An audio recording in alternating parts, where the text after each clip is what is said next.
Hi everyone, right behind me is one of the most fascinating museums of all time, especially if you love Toyota stuff, because this is Toyota's Industry and Technology Museum, and it covers everything from the history of Toyota all the way to showcasing their R&D work, as well as their manufacturing concept, and of course, Toyota production system.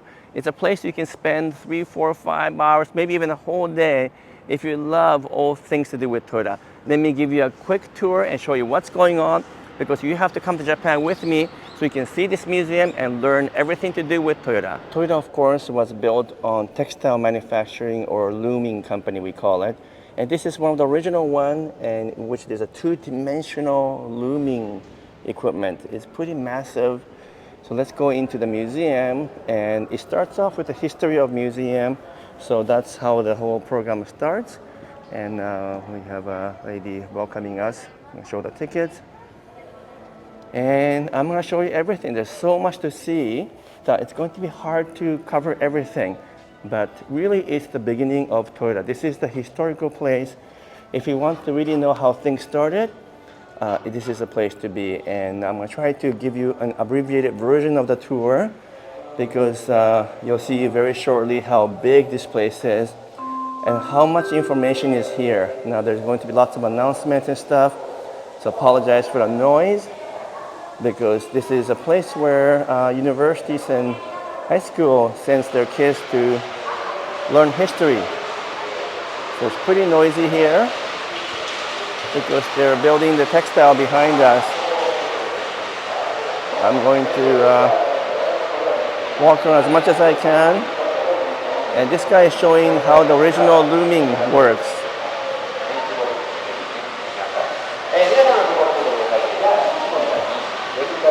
Some of these original looming was water powered.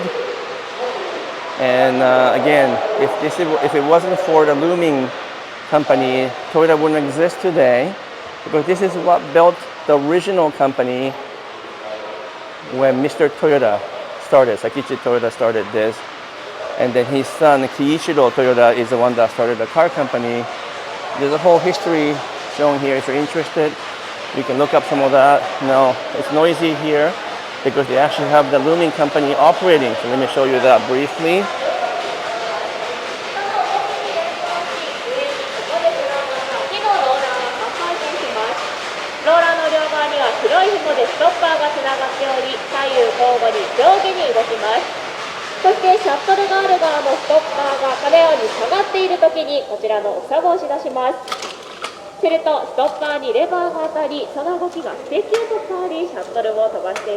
Correct. So she's showing how the manual looming equipment works. There's more as we go from here to here. We're going from the older models to newer models. So this is all history that's moving this direction. And you heard some noisy sound earlier. That was this machine right here being operated. So the amazing thing about this museum is that these textile equipment still operates as it was intended originally. The underbar moving. Now machine line. Warping and braking drop it down. Stop. Operating handle. Start. Stop. So he's explaining how the original mistake-proofing equipment works, because Mr. Toyota, of course, is the one that came up with the idea that if one of the threads is missing or broken in this equipment, he designed a system right here that will stop the equipment so that you don't get further defects. This was the beginning of the Toyota quality system, so that it will automatically stop the machine and therefore not produce any more defects. And this was the beginning of the Toyota production system, which is really fascinating. But we have so much more to show you that I'm not gonna spend a huge amount of time right here in the weaving section, even though historically speaking is very fascinating. Now these are the modern equipment. This is 1990 weaving equipment. And this one is also slightly newer version. So you can see the weaving companies and equipment gets smaller and smaller and more advanced.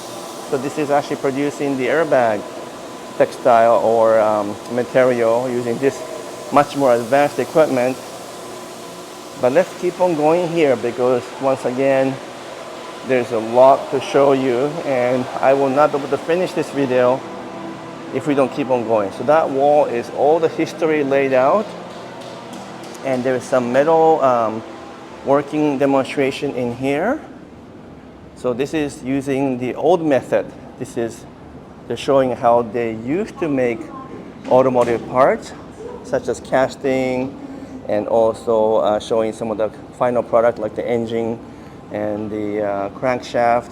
These are quite an old equipment from many decades ago. They're showing how they had to use these older equipment to build the original cars. And here in the display, they're showing the materials and the tools they had to use to shape the metals of the cars. So these are obviously from 50, 60, 70 years ago when they had to bang everything into shape. And I'll show you that in a second because there's more cars over there. And it shows how the metals was formed and how the car was formed. So we're going to keep on looking here, and you're going to be fascinated. So stay tuned and don't leave yet because there's just so much to see. Okay, so these are the robotics that Toyota produced quite a few years ago. These are not current. These are from 2005, and they built a series of robots to showcase their technology and advancement. And it was, at the time, really fascinating things. Where they used to show these at a variety of different conferences and places that for technology, so people can learn about their advancement. But let's move into the automobile section here, which brings some philosophy into place as well. Oh, let me see if the robot is actually playing a music. I'm gonna go back over there because I just heard a sound, which means they might be playing. Oh, there you go. I'm gonna go back out there to try to film the robot playing the violin. Sorry for the detour, but this is important to show you this. Okay, thank you.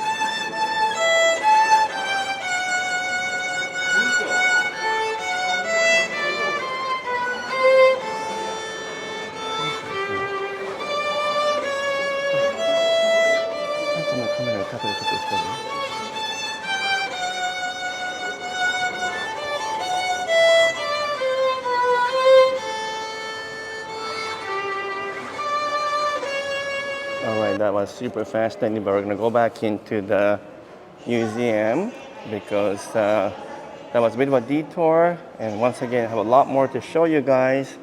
So I'm going to go back into the automobile pavilion, which shows again some historical information. I think you have probably enough history stuff, so I'm gonna skip through some of that. And this is just showcasing some of the original concept and the work they did, because everything started with simple things, nothing too complicated. So lots of history here, but I'm gonna skip that for now so that I can get you to a more interesting place. So these are the manufacturing equipment they use in 1930s over here. Then I'll just take you through very briefly. So much history in here. It's just mind-boggling the stuff they had used. And here's a replica of how they had to melt steel and to form a variety of casting materials. And they're showing Mr. Toyota here, right here, supervising and showing what he did to create a brand new car. Now it gets a little bit more interesting here because we've got some of the actual car manufacturing process outlined here. So this is how they used to build cars for Toyota in the very beginning. This is a prototype Model A1, which became the foundation for eventually the volume production car Toyota AA. So these will be 1930s. They had to manually bend the sheet metals to create everything from the fender to the body panels. And they were using the wooden mock-up as a base. And they show you in the video here how you might actually make these panels by using hammers. So basically they were using the wood as a base and they put the metal over it to shape it into place, and that's actually how they had to build some of the earlier prototypes. And they had to learn everything from scratch because they had no knowledge of building cars. And here is a completed prototype body. This is not a production model, but this is the level of quality that they actually were able to achieve during the production. So this is what the R&D department looked like in 1930s for Toyota. And as we move along the museum, there's more and more. So let's keep on going here. Once again, stay tuned and do not leave here because all the good stuff is coming up very shortly. This is showcasing how the building used to look like and how they built it so that it can withstand the weather. And showing some of the older models over there because they had so much problem in the beginning that many of the cars they produced broke down, and they actually had to send a whole bunch of engineers all over Japan to keep it running because they really had no idea how to build cars, and therefore they weren't well made.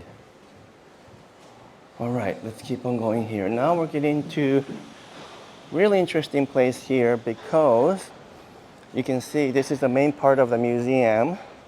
You can show 1950s, 60s, 70s, 80s, and then this is like the 1990s down there with some simulated manufacturing equipment as well. And you can see the LFA right there, so that's not to be missed as well.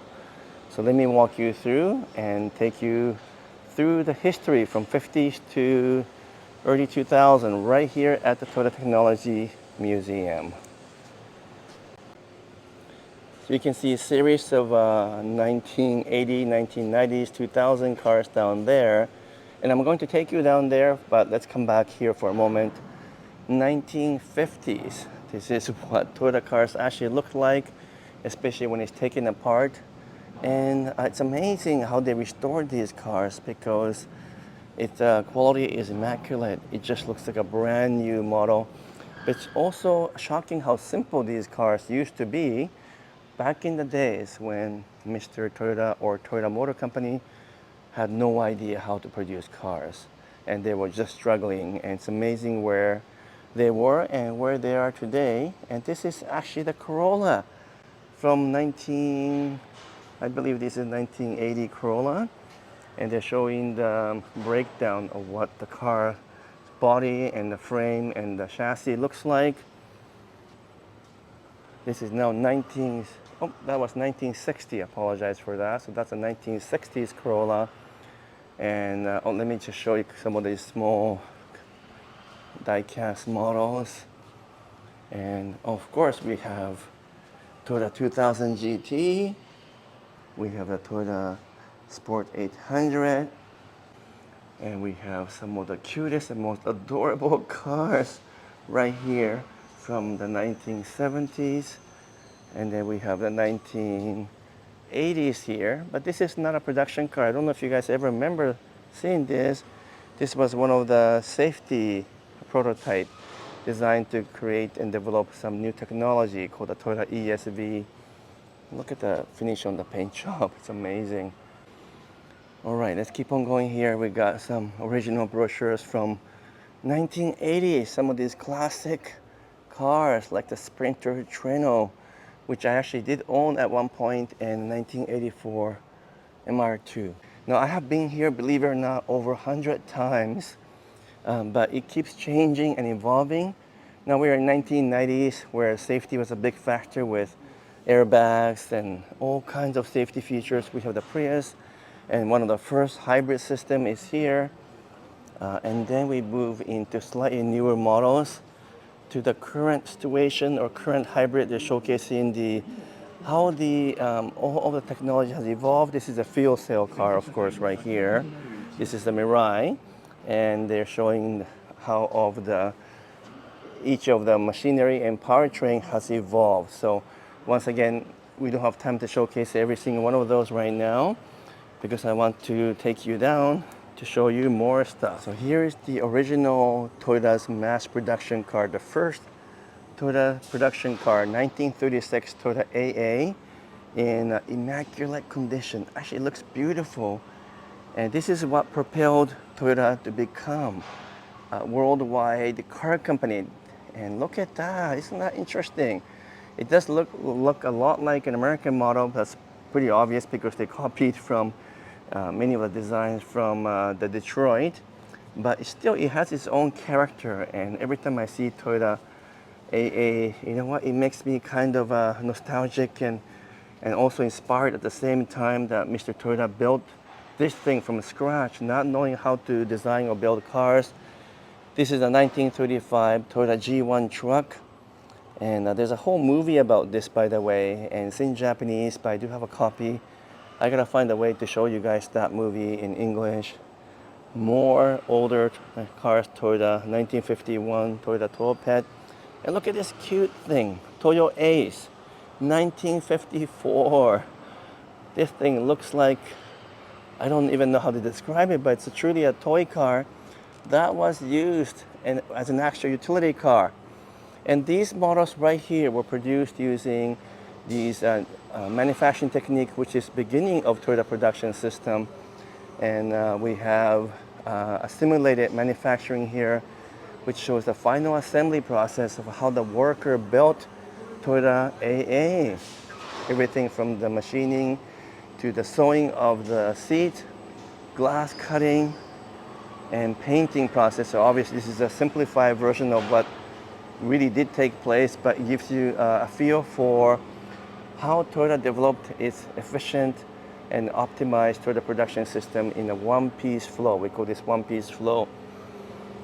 And there's more equipment here, showcasing each of the components of manufacturing that is responsible for creating parts so that we can have a car like that. So we have the stamping equipment over there, and we have a machine tool here, machining tools there. And these are, again, back in the days, it was a simplified equipment. You can actually play with these things and press the buttons and it will actually move.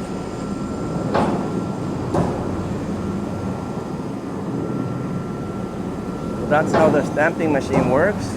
This is what body line looks like. And if you push the switch, you can see it in action as well. Let's take a look.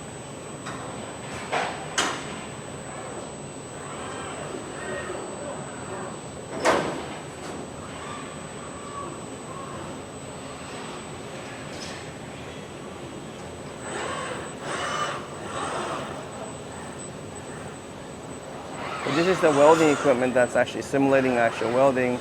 There's no sparks flying because there is no welding going on, but it's a good replica. Now it's getting pretty loud here because all kinds of machines are moving. This is the old body shop. This is the way they used to build cars, and the one I just showed you is a newer one. And I'm going to continue to move along here and get to the actual cars over there. So there is some additional manufacturing stuff over there as well, which showcases the equipment. But I needed to come and show you the Lexus LFA because you don't get to see this very often, and I'm surprised they have one here because it wasn't here last time I came a couple of years ago. But this is a 2010 Lexus LFA in flesh. Absolute beauty, but it's also a reminder how good the Lexus LC 500 is, because there's so much similarity between the two models, and Toyota/Lexus did a really good job of bringing the elements of LFA into LC. It's just a gorgeous, gorgeous model. All right, let me take you into area that you will be very interested, which is some of the earlier 1990s to early 2000 cars that's showcasing here. So let me run through from the beginning, from this side. I guess this is 1998, called a Progress, and this was sold in Japan as sort of a model similar to what we had in North America as a Lexus, but this particular model was never sold in North America. We have the original Lexus LS, which was sold as Excelsior in Japan. And then some of the older fuel cell cars. We have the newer Mirai here and Prius over there. What else do we have? We have the Toyota Soarer. Isn't this amazing? 2.8 GT. I love this vehicle. I can't open it and I'm not allowed to even touch it. But look at the design of the seat. This is clearly one of the most memorable cars for me growing up in Japan as a kid. This kind of a design in the front, as well as the classic Toyota design of the body. Loved this vehicle growing up, and to this day it brings up lots of fond memories of growing up in Japan. Now we already know this model because this is a Lexus SC430, which is sold in Japan, or was sold in Japan as the Soarer. But this one is in immaculate shape. I really want to buy one, but I'm not sure if I will ever find one in good condition for reasonable price, but I still love this model. And we have the Toyota Corona, and this is again original condition, complete restored by Toyota. And this one is 1973 Corona. And we have the Tercel. I still see these Tercel running around. 1980. A friend of mine actually had one, and I believe she still has this original Tercel. This is a Camry from 1992, 1982, I should say. I'm sorry for that.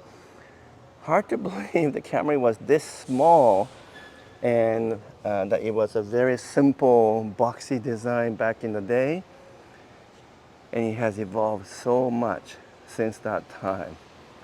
We have, wow, look at that. We have the 2000 GT, and this is a restored model, 1967. And this one says EV, so I believe this was actually resto mod, perhaps, and they've taken the original model and converted to EV. But it's showcased being here as a show car, a beautiful model. What else do we have here? This is the Corolla Sprinter from 1968, just adorable car. Isn't it funny how big the gap was between the panels here? You can put your thumb in between. Despite Toyota being one of the best in the world, back in the day, the panel fit wasn't so good. And this one is a 1970 Celica. Just a beautiful design, and it was a classic car at that time. Brings so much interesting memories of the 1970s and 80s when I grew up in Tokyo. And then we got some of the older models here because I'm going backwards. This is the Toyopet Crown. So yeah, this is the original Crown. And we have the Corolla as well. This is 1986 Corolla. We have the 1964 Corona, which is slightly different. And then we have 1955 Toyota Crown. This is the original Crown. And this one is 1955 as well. So this is the Crown Standard, and this is the Crown Deluxe. Wow, this is the original Toyota Crown. And the restoration is just immaculate. I'm sure the paint job is better here than it was in the original car. Oh my goodness. Is it possible to find one and restore it? I would do that in a heartbeat if it was possible to do that. So those are some of the really fascinating cars over here. All the manufacturing equipment is over there. And this is a huge museum that will take forever to finish. I haven't even taken you over there, which is some of the technology development. And because we're getting pretty long here, but I'll finish off by just showcasing what's happening. These are some of the design process from 1980s and 1990s. Actually, this is a 1955 to 65 design process to showcasing how the clay models were built, and then they move on to 1980s as well, and they're showcasing the difference between the 80s, the 50s, and the 30s.